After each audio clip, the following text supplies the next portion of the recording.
O Senhor esteja convosco. Ele está no meio de nós. Proclamação do Evangelho de Jesus Cristo segundo São Lucas. Glória a vós, Senhor.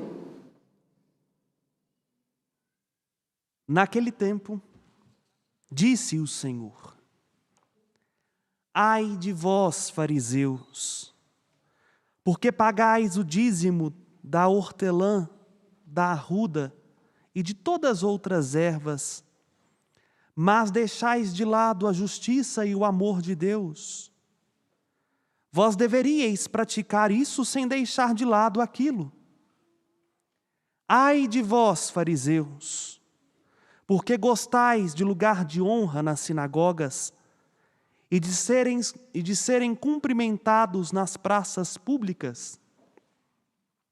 Ai de vós, porque sois como túmulos que não se veem, sobre os quais os homens andam sem saber. Um mestre da lei tomou a palavra e disse: Mestre, falando assim, insulta-nos também a nós. Jesus respondeu: Ai de vós, mestres da lei, porque colocais sobre os homens cargas insuportáveis, e vós mesmos não tocais nestas cargas nem com um só dedo. Palavra da salvação. Glória a vós, Senhor.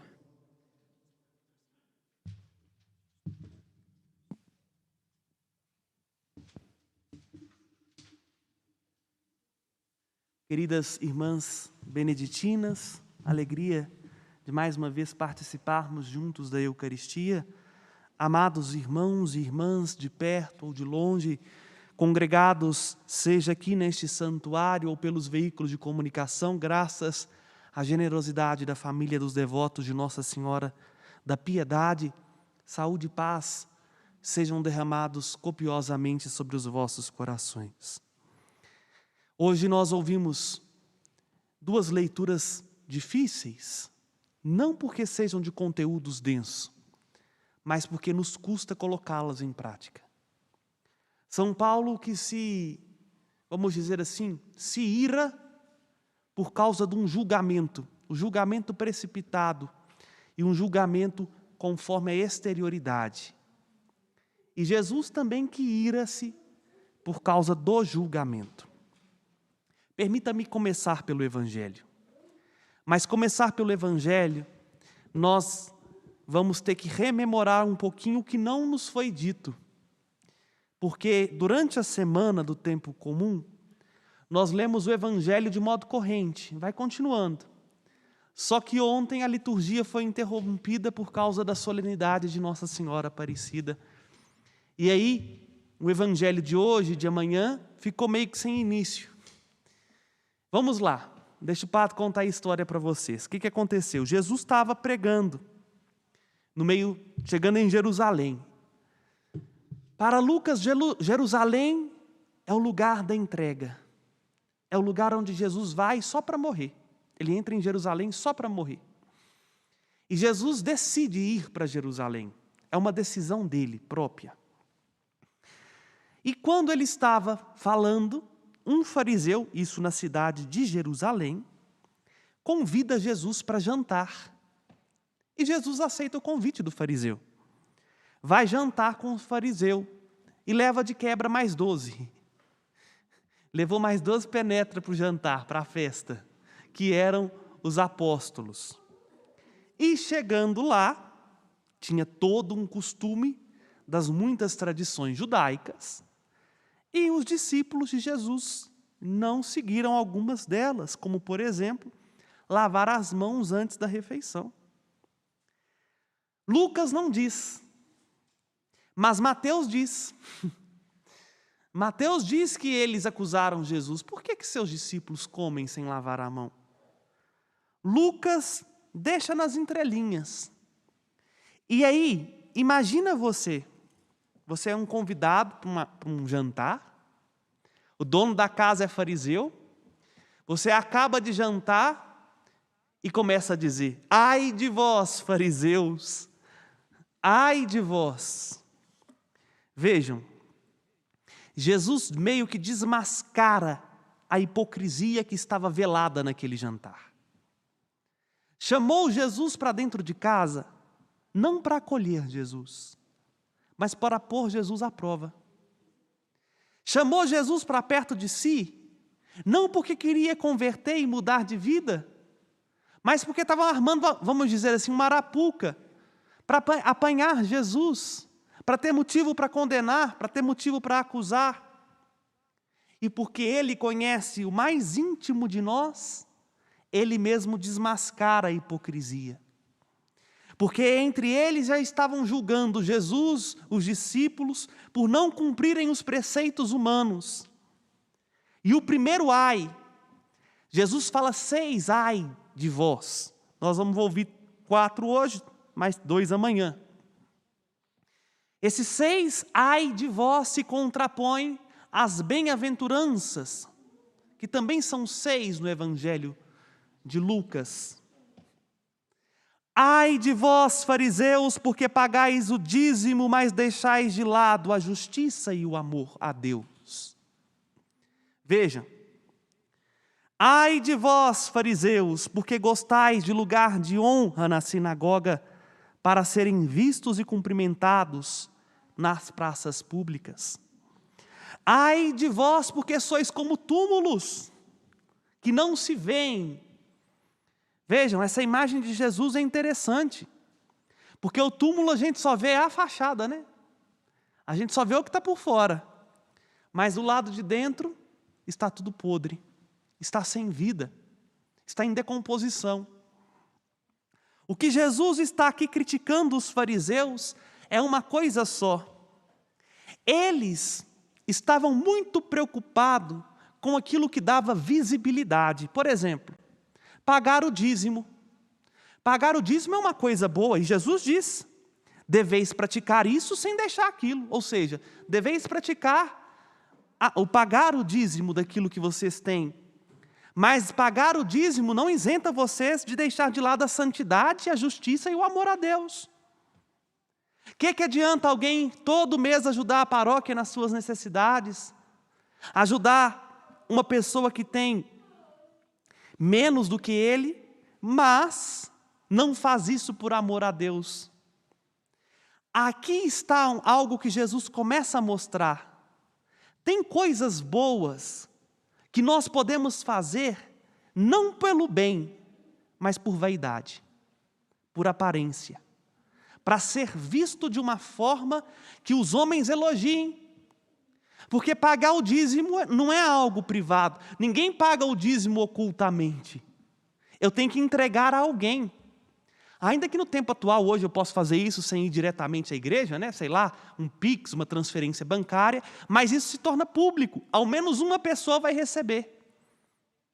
E isso me dá um lugar de distinção. Tem alguém vendo que eu estou fazendo algo bom.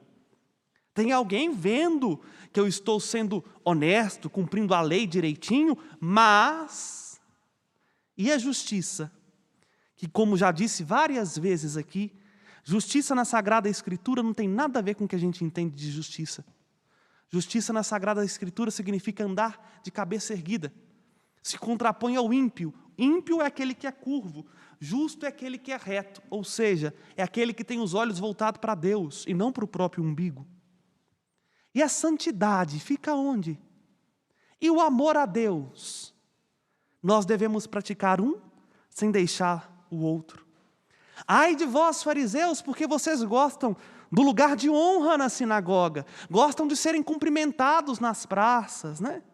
Gostam de serem vistos.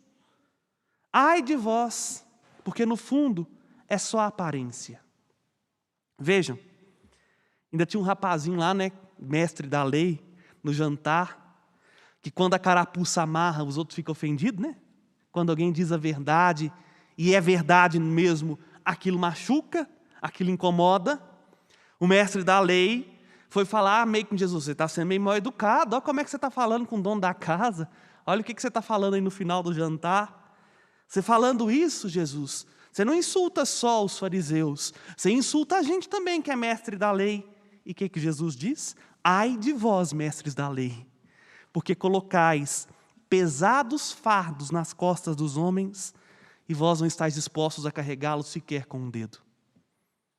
Hoje vamos dizer assim, né? Jesus está com a corda toda. Está dando chicotada em todo mundo. Mas não é bem assim. E sabe por que não é bem assim? Aí nós podemos ir lá na primeira leitura que escutamos da carta aos Romanos, onde São Paulo fala do julgamento. Sabe por que não é bem assim? Porque nós somos especialistas em condenar as pessoas. Seja em condená-las a uma fama de santidade, ou seja, condená-las a uma fama de pecado, ou uma má fama, se é que podemos dizer assim. Este nosso intuito de julgar é em si um pecado. Por que todo julgamento, seja ele positivo ou negativo, traz em si um germe do pecado? Porque faz com que a gente inverta a ordem das coisas. Quem é o juiz é Deus, e não a criatura. Todos nós, meus irmãos, todos nós, do Papa à pessoa que agora está acabando de nascer, todos nós somos farinhas do mesmo saco. Somos criaturas, não somos juízes. E quando ousamos julgar, nunca, grave bem isso no seu coração, nunca julgamos conforme a verdade. A gente sempre julga conforme as aparências. Porque a gente não tem acesso nem sequer à verdade nossa. Nós somos um mistério para nós mesmos em muitos aspectos da nossa vida, quanto mais para a vida dos outros. E aí, corremos o risco de fazer juízo temerário, colocar no altar quem na verdade é um sepulcro caiado, e jogar lá para o quinto dos infernos quem na verdade vive uma vida santa. Só porque aparentemente eu acho que é assim. Jesus, ao alertar os fariseus e aos mestres da lei, ele não estava, me desculpe a franqueza, cuspindo no prato que comeu, porque foi convidado para uma festa e agora resolveu falar verdades. Na verdade, Jesus estava agindo com caridade, com amor. Estava querendo que aquela oportunidade de encontro com ele fosse motivo de alegria e salvação. Vejam bem, meus irmãos, nós precisamos entender a benignidade de Deus, como vai dizer São Paulo na escritura que ouvimos, na leitura que ouvimos, como uma oportunidade de conversão para nós. E não como um pretexto para a gente continuar vivendo, julgando, condenando, difamando, fofocando, caluniando as pessoas. Porque esse Deus conhece aquilo que não é visto. Esse Deus conhece aquilo que está lá dentro do coração de cada um. E o povo é simples, mas o povo é sábio. Tem até um ditado popular que diz assim, né? Coração é terra, coração dos outros é terra onde ninguém pisa. E verdade. Ninguém entra lá no coração dos outros. Ninguém está por trás para saber o que levou a pessoa a falar aquilo naquela hora, daquele jeito, a fazer aquilo de tal maneira, com tal pessoa ou contra tal pessoa. São Paulo nos adverte, toma cuidado, porque as pessoas às quais nós julgamos podem se tornar nossos juízes no dia do julgamento. E aí, me recordo daquilo que Jesus diz lá no Evangelho de Mateus. À medida com que vós medis, vós também sereis medidos. O julgamento de Jesus não é um julgamento. Primeiro, vamos por partes. O julgamento de Jesus não é um julgamento para condenar.